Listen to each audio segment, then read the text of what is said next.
बाँदरलाई नमारिकन त्यसको रोकथामको लागि चाहिँ त्यस्ता उपायहरू छैनन्? छ। के छन्? जनताले सबै छोडिदिने गाउँ।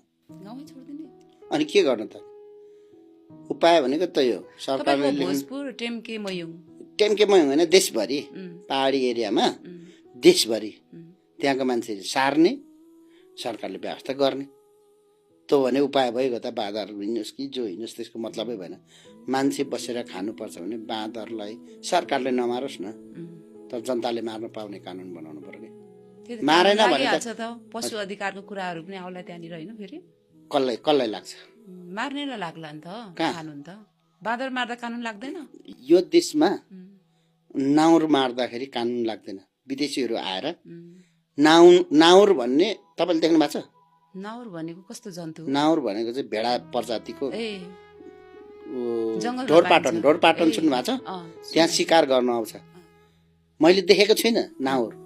त्यहाँ शिकार गर्न आएर मार्छ, पैसा तिरेर चाहिँ लोपुन्मुख नाउर मार्नु मिल्ने देश। बाँदरले आएर घरमा भाँडै भत्काएर बोकेर उहाँ तल लगेर घुरेनमा रुखमा चढाएर भात खाँदै चाहिँ केटाकेटी स्कुल जानु पाएको छैन। अनि त्यो बाँदरलाई चाहिँ अनि सलामी दिएर बस्नुपर्ने?